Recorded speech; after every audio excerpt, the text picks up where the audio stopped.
ডাক, টেলিযোগাযোগ ও তথ্য প্রযুক্তি মন্ত্রণালয়ের দায়িত্বপ্রাপ্ত অন্তর্বর্তী সরকারের প্রধান উপদেষ্টার বিশেষ সহকারী ফয়েজ আহমদ তৈয়ব দেশ ত্যাগ করেছেন। চলে গেলেন মানেটা কি? এটা বলার আগে বলতে হবে ফয়েজ তৈয়ব সাহেব দেশে এসেছিলেন, ও তো দেশে থাকতো না, ও তো কাজ করতো নেদারল্যান্ডসে, ওইখানেই ওর পরিবার, ওইখানেই ওর সংসার।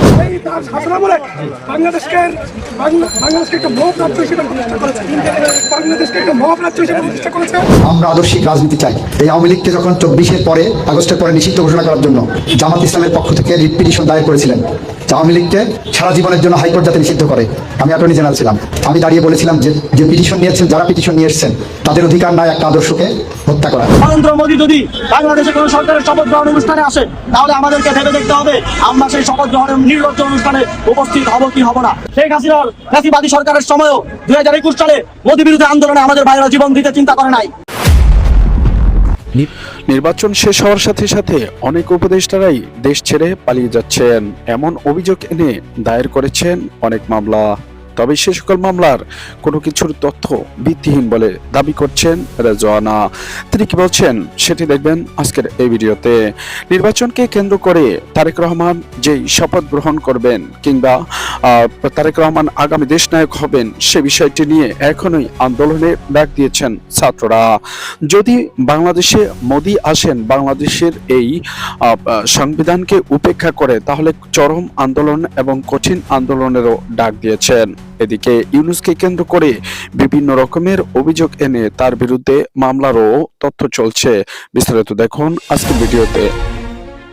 ডাক, টেলিযোগাযোগ ও তথ্য প্রযুক্তি মন্ত্রণালয়ের দায়িত্বপ্রাপ্ত অন্তর্বর্তী সরকারের প্রধান উপদেষ্টার বিশেষ সহকারী ফয়েজ আহমদ তৈয়ব দেশ ত্যাগ করেছেন। শনিবার সকাল 10টার দিকে তিনি জার্মানির উদ্দেশ্যে ঢাকা ত্যাগ করেন। তবে তার সফরের উদ্দেশ্য সম্পর্কে আনুষ্ঠানিকভাবে কিছু জানানো হয়নি। জানা গেছে ফয়েজ আহমেদ তৈয়ব নেদারল্যান্ডসের নাগরিক। বর্তমানে নেদারল্যান্ডসের প্রতিষ্ঠান ভোডাফোন জিঙ্গোতে সিনিয়র সফটওয়্যার সলিউশন আর্কিটেক্ট হিসেবে কর্মরত রয়েছেন তিনি।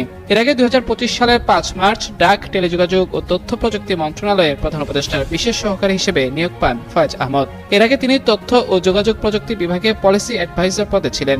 এদিকে ফয়েজ আহমদের আকস্মিক দেশত্যাগ নিয়ে সংশ্লিষ্ট মহলে নানা আলোচনা তৈরি হয়েছে। আকস্মিক দেশত্যাগের বিষয়ে জানতে দেশি বিদেশি সব নম্বরে যোগাযোগের চেষ্টা করেও তাকে পাওয়া যায়নি। চলে গেলেন মানেটা কি?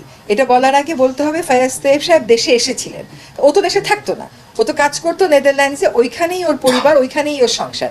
ও 1.5 বছর ওর পরিবার থেকে আলাদা থেকে রাষ্ট্রের এই দায়িত্বটা পালন করেছে। এখন রাষ্ট্রের দায়িত্ব শেষ হয়েছে, সে তার পরিবারের কাছে ফেরত গেছে। এখন এইটাকে যদি আপনি ভিন্নভাবে উপস্থাপন করতে চান করতে পারেন। ও তো বলেছে যে ও আবার দেশে ফেরত আসবে। আমাদের রুট তো এখানে, ও তো এখানে কাজ করতো না, ও তো কাজ করে বিদেশে, ওর চাকরিটাই ছিল বিদেশে। আমাদের বিডার আশিকের চাকরিটাই ছিল বিদেশে। ফয়েজ তৈয়বের পরিবার এই 1.5 বছর বিদেশেই আছে, কারণ ওরা তো ওইখানেই সেটেলড। ও ওই কাজটা ছেড়ে দিয়ে এখানে এসে রাষ্ট্রের দায়িত্বটা পালন করে গেছে। ও যে এই টেলিযোগাযোগ সেক্টরে রিফর্মগুলো করেছে, এগুলো অনেকের পছন্দ হয়নি, তারা এই কথাগুলো বলছে, গোপনে চলে গেছে। তখন কোনো উপদেশে যদি আমাদের দায়িত্বের পরে আমরা বিদেশে যাই, কারণ আমি চলে যাব বেলাতে, সেখানে আমার অলরেডি একটা ইনভিটেশন আছে এপ্রিল না মে মাসে, আমার সেটাও মনে নাই, আমি সেখানে যাব। আর আমি কি একটা ঘোষণা দিয়ে যাব যে ভাই আমি অত তারিখে অমুক মিটিংয়ের জন্য অমুক দেশে যাচ্ছি? এটা তো কেউ ঘোষণা দেবে না। এগুলো হচ্ছে কি, দেশে একটা গ্রুপ আছে যেটা সবকিছুতেই একটা নাটকীয়তা, একটা ওটাকে কি বলে, একটা উত্তেজনা তৈরির চেষ্টায় থাকে। এটা তারই প্রয়াস, এটার সাথে বাস্তবতার কোনো সম্পর্কই নেই। বরং আমাদের অ্যাপ্রিসিয়েট করা উচিত ছিল যে 1.5 বছর সে তার পরিবারকে রেখে এসে দেশের জন্য কাজ করে। ভারতে কোন মিডিয়া তো এখন বাংলাদেশে আমি খুলে দেখেছি এমন কিছু কিছু কথা বলে যেগুলো মিডিয়ার ফটো কার্ড ইউজ করে, আসলে ওগুলো ওই মিডিয়ারও খবর না। আনুষ্ঠানিকভাবে আমার যা বলার আমি তা বলেছি। আইন উপদেষ্টা আপনাদেরকে ক্লিয়ার করেছে। 18 মাসে সফলতা বলারও কিছু নাই, ব্যর্থতা বলারও কিছু নাই। 18 মাসেই যদি সবাই সফল আর ব্যর্থ হয়, তাহলে একটা দাবি তুলতে হবে কোনো নির্বাচিত সরকার 18 মাসের উপরে থাকতে পারবে না। তাকে বলা হবে নির্বাচিত সরকাররা 5 বছর সময় নেয় কেন? একটা কাজ পরিকল্পনা করে শুরু করতেই তো সময় লাগে 6-7 মাস। ছোট ছোট কাজ, বড় কাজ তো 1.5-2 বছরের আগে বাংলাদেশের যে সিস্টেম তাতে শুরুই সম্ভব না। আমি বলবো আমি আমার সর্বোচ্চটুকুন চেষ্টা করেছি। সফলতা ব্যর্থতার খতিয়ান আমি নিজে থেকে দেবো না, জনগণ যেভাবে মূল্যায়ন করে সেভাবেই মূল্যায়ন করবে। এবং আমরা এসেছিলাম আসলে একটা দুর্যোগপূর্ণ সময়ে, সংকটময় সময় আমাদেরকে বলা হয়েছিল দায়িত্ব নিতে, ফলে আমরা দায়িত্ব নিয়েছি, আমরা দায়িত্ব পালন করেছি। এবং আমরা কেউই 1.5 বছর তো 1.5 বছর, আমাদের মধ্যে অনেকেরই 2টা মন্ত্রণালয় 3টা মন্ত্রণালয় সামলাতে হয়েছে, কারণ আমরা একটা আপদকালীন সংকটময় সময় হাল ধরার জন্য হাল ধরেছিলাম। আমরা আমাদের সামর্থ্য মতন চেষ্টা করেছি। এবং আপনারা এটা জাজ করবেন যে আমরা কতটুকুন কাজ শুরু করে দিয়ে যেতে পেরেছি। ওই 1 ধাপ 2 ধাপে আসলে তেমন কিছু যায় আসে না কেন জানেন? আমি আপনাকে একটা কথা বলি, আমি নিশ্চিত যে পরবর্তী সরকার এটাকে গুরুত্বের সাথে নিয়ে যেখানে যেখানে সংশোধন করার করবে। এই 1 ধাপ ধরেন, আমি যদি দুর্নীতি নিয়ে একটা আইন করতাম, দেখা যেত যারা এই সার্ভেগুলো করে তাদের 2 পয়েন্ট আছে, তখন ওই 2 পয়েন্ট যোগ হয়ে গেলে আমার পজিশন আবার হয়তো আগেরটাতেই ফেরত যেত। ইম্পর্টেন্ট হচ্ছে যে আমরা যেখানে আছি সেখান থেকে যেন আমাদের উন্নতি ঘটে, আমরা আর নেমে না যাই। আমাদের মতন একটা সরকার যেটা নিয়মিত সরকার না, যত রকম চ্যালেঞ্জ এবং প্রত্যাশার বিপরীতে কাজ করেছি, আমরা যে একটা সিস্টেম মোটামুটি এনে দিয়ে চলে যাচ্ছি, আমি মনে করি সেজন্য আপনার প্রশ্নের দ্বিতীয় প্রশ্নের উত্তর, সেজন্য আমরা একটা ডিগ্রি অফ স্যাটিসফ্যাকশন নিয়ে যাচ্ছি যে আমরা বাড়তি কোনো ঝামেলার সৃষ্টি করিনি। আমরা কিছু ঝামেলা, কিছু কাটা দূর করতে পেরেছি। সব তো আর 1.5 বছরে সম্ভব না, বাকি কাজগুলো নিশ্চয়ই পরের সরকার করবে এবং আমরা তাদের শুভকামনা করি। যে আপনার নির্বাচনের ঠিক আগ মুহূর্তে আমাদের পররাষ্ট্র উপদেষ্টা তৌহিদ সাহেব তিনি একটা বক্তব্য দিয়েছিলেন যে আমাদের অনেক উপদেষ্টারা বা তাদের সহকারীরা কূটনৈতিক পাসপোর্ট জমা দিয়েছে, এমনকি নির্বাচনের ঠিক পরপরই তারা বাংলাদেশ ছেড়ে পালিয়ে যাবে বা চলে যাবে। এখন সরকার গঠন তো হইল না, এই সরকারটা তো এখন স্টেবল, তাই না? এখন তারা এক্সিস্ট করে। সরকার গঠন হবে, শপথ হবে, তারপরে এই সরকারের সাথে যারা সংশ্লিষ্ট, যাদের মনে ভয় নাই, দুর্নীতি করে নাই, চিটিং করে নাই, বাটপাড়ি করে নাই, স্বজনপ্রীতি করে নাই, তারা সুন্দরভাবে 18 মাস ভালো হোক খারাপ হোক যতটুকু তারা দায়িত্ব পালন করেছিল, তারা সুন্দরভাবে বাংলাদেশ থেকে বিদায় নিবে। কিন্তু ঘটা শুরু হয়েছে ভিন্ন ঘটনা। অর্থাৎ তৎকালীন সময় পররাষ্ট্র উপদেষ্টা তৌহিদ তিনি যে বক্তব্যগুলি দিয়েছিলেন, সেটার প্রথম জায়গাতে আমরা যার নাম পাইলাম প্রধান উপদেষ্টা বিশেষ সহকারী, অর্থাৎ ডক্টর ইউনূসের বিশেষ সহকারী ফয়েজ আহমেদ তৈয়ব। তিনি দেশ ছেড়ে ভাইগা চলে গেলেন নীরবে।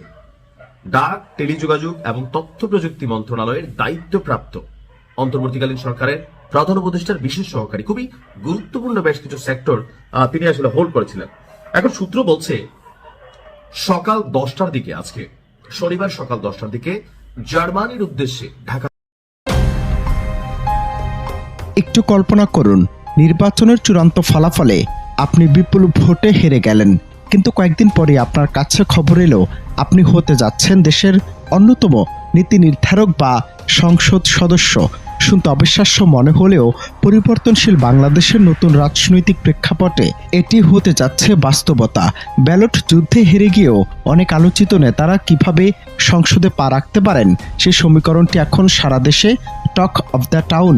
এটি কোনো ম্যাজিক নয়, বরং বাংলাদেশের ভবিষ্যৎ সংসদীয় কাঠামোর এক আমূল পরিবর্তনের ইঙ্গিত। এই বিস্ময়কর প্রক্রিয়ার মূলে রয়েছে বাংলাদেশের প্রস্তাবিত দ্বিকক্ষ বিশিষ্ট সংসদ ব্যবস্থা, যেখানে বর্তমানের মতো 300 আসনের পাশাপাশি থাকবে একটি উচ্চ কক্ষ, যার সদস্যরা সরাসরি ভোটে নয়। দর্শক, এতক্ষণ পর্যন্ত আপনারা যে ভিডিওটি দেখলেন সেটি সম্পর্কে আপনাদের মতামত অবশ্যই জানাবেন কমেন্টস বক্সে। আর এরকম নিত্য নতুন ভিডিও পেতে অবশ্যই চ্যানেলটিকে সাবস্ক্রাইব করে পাশে রাখা বেল বাটনটি অন করে দিন। দর্শক, তো আজকের মতো এখানে বিদায় নিচ্ছি, দেখা হবে অন্য কোনো ভিডিওতে। ততক্ষণ পর্যন্ত সকলে ভালো থাকুন, সকলের সুস্বাস্থ্য কামনা করছি এবং আজকের মতো এখানে বিদায় নিচ্ছি। আসসালামু আলাইকুম ওয়া রাহমাতুল্লাহি ওয়া বারাকাতুহু।